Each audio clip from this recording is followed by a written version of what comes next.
श्रीगुरुवे नमः।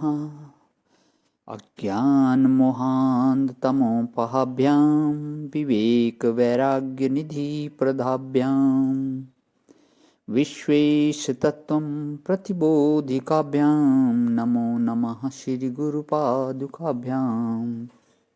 ओम शांति शांति शांति। प्रणाम भगवान। मांडुक्य कार्य का प्रवचन व तथ्य प्रकरण से परमहंस श्री अखंडानंद सरस्वती जी महाराज का दिव्य ग्रंथ, जिसमें भगवान पेज नंबर 136 और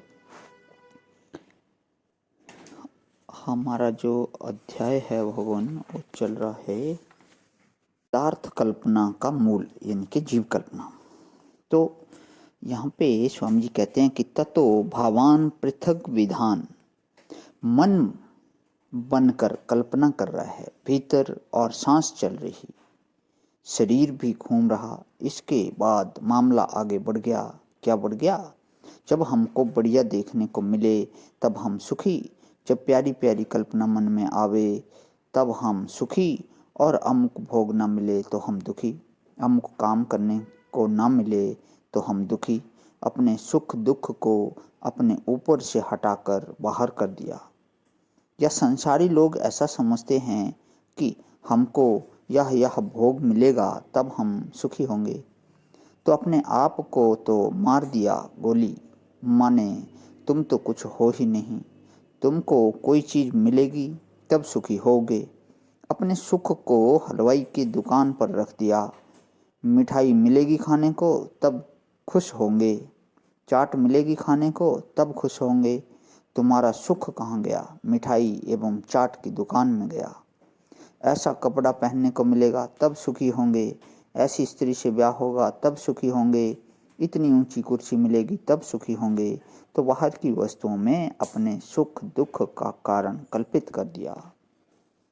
कोई बोले कि बाहर की चीज भला क्या सुख दुख देगी, अपने कर्म ही सुख दुख देते हैं।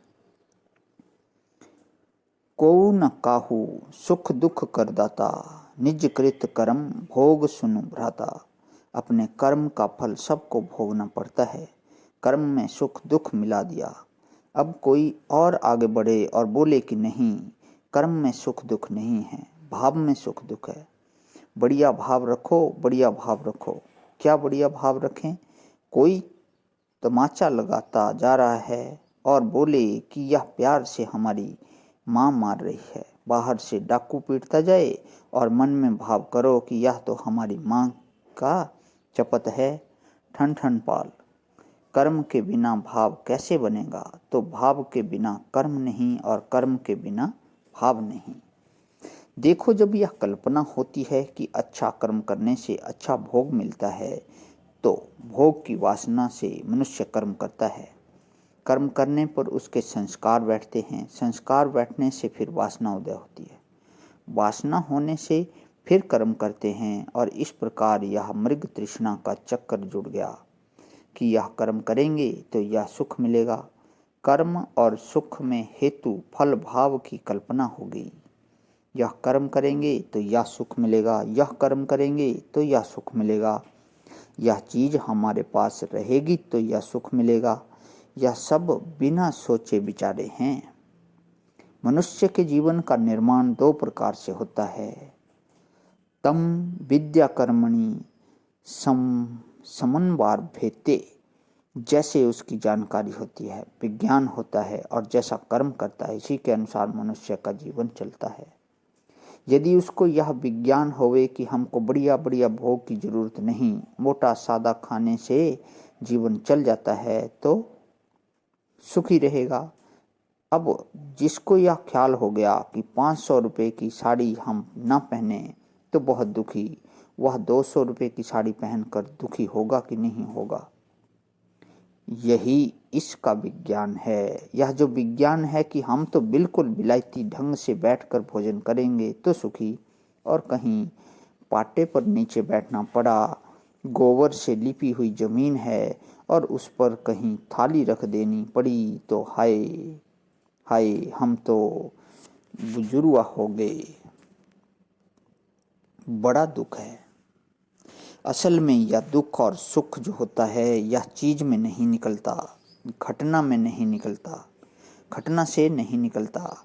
वृंदावन में एक सज्जन थे, साधुओं का आश्रम तो आप जानते ही हो कि उनके यहाँ जितना पूरी लड्डू खाने को मिलता है उतना गृहस्थों के घर में भी नहीं मिलता है।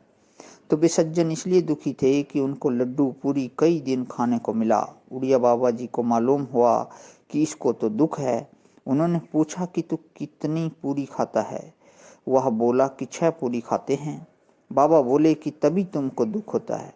अरे रोटी हो तो 6 खाओ, पूरी हो तो 2 ही खाओ, तो दुख नहीं होगा। रोटी में घी नहीं होता, 6 खाओगे तो पच जाएगी। पूरी में घी होता है, 6 खाने से पचेगी नहीं। तो खाओ तो कोई नुकसान नहीं होगा। माने दुख पूरी में नहीं है, अपने लोभ में है, भाव में है, खाने की जो चाट है उसमें है। प्रणाम भगवान। आज ही विराम। ओम शांति ही शांति ही शांति ही।